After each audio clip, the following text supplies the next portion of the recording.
농지개혁 이후 수십 년이 지나는 사이에 땅과 부동산이 사람보다 높아져 버렸습니다. 평등 집권 사회가 부동산 만능 공화국으로 전락한 것입니다. 이대로 계속 갈 수는 없습니다.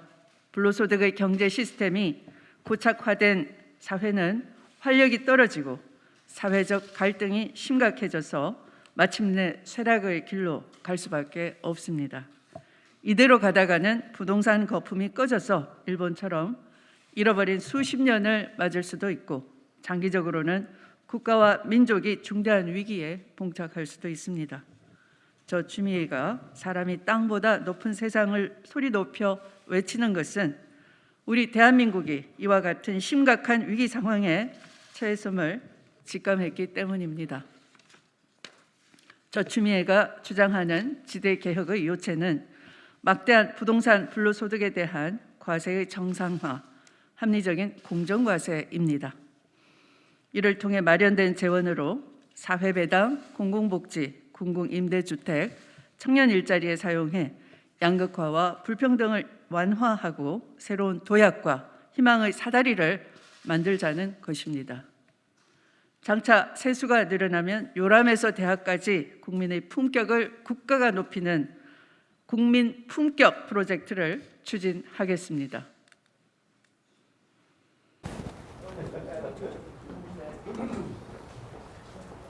어제 이재명 지사께서 청년에게 200만 원 주겠다고 공약을 하셨습니다.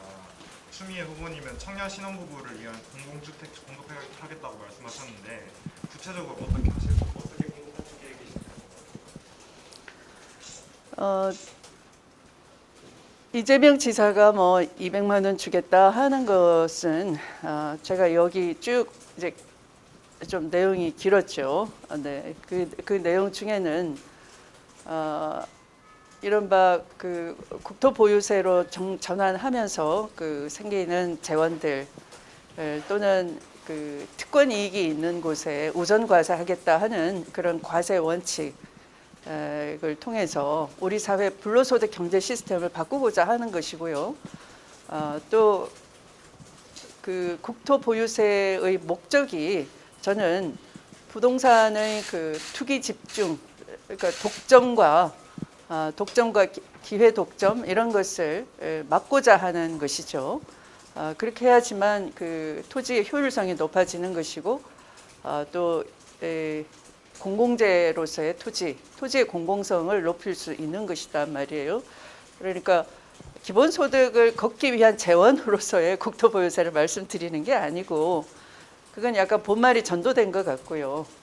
저는 국토보유세를 시행하면 그 전국적으로는 토지 투기가 사라지면은 그 보유세가 제로로 수렴을 하겠죠. 이론상 그죠?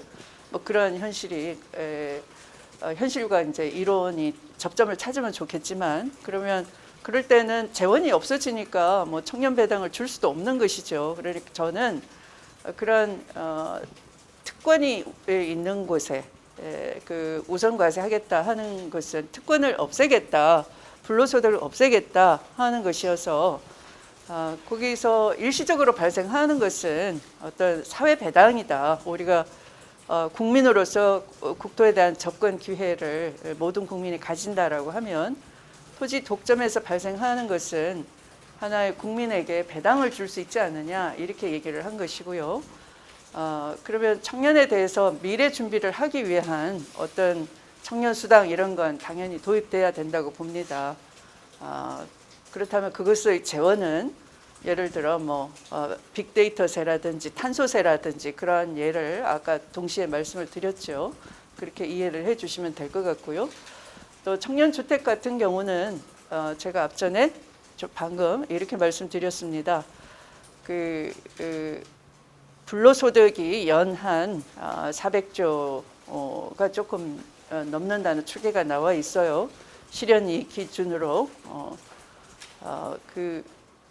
그래서 그 400조가 넘는 그 불로소득을 가지고 청년주택도 마련할 수가 있고 신혼주택도 마련할 수가 있고 그 방식은 뭐 소유를 원하면 뭐 개인 자가 형태로도 할 수 있는 것이고 또 공공임대주택으로도 할 수 있는 것이고요.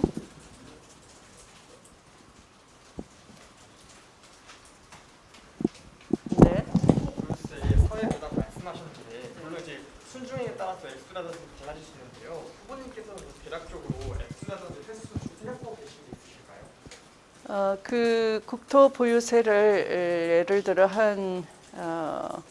현재의 그 종부세는 이제 상위 1%만 해당되기 때문에 이런 그 국토 보유세로 이제 전환을 한다 그러면 그 대상을 이제 넓히게 되는 것이죠. 그렇게 할 경우에 한 0.5%를 세율을 높인다고 하면 한 30조 원이 더 거친다라는 그런 계산이 학자들의 자료에서 찾아볼 수가 있습니다. 자세한 것은 나중에 제가 메일로 따로 드릴게요.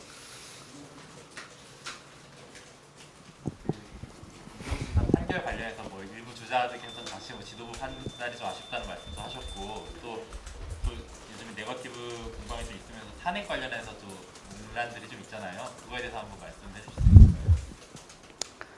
그게 오늘은 제가 제 1호 공약 사실은 네거티브 공방하니까 여러분들이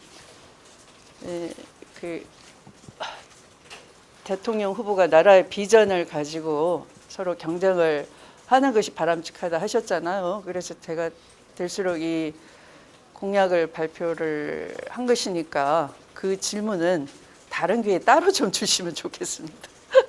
네.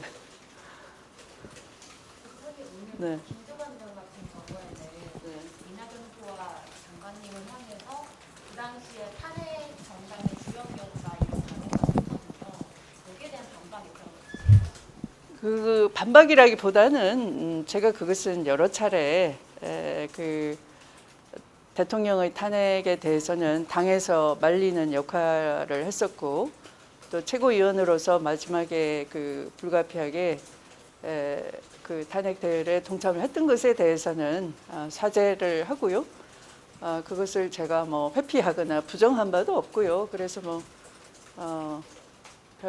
이 지금 공약 발표하는 자리에서 그 문제로 제가 반박하거나 하고 싶지는 않고요. 다른 기회에 말씀을 드리죠. 네.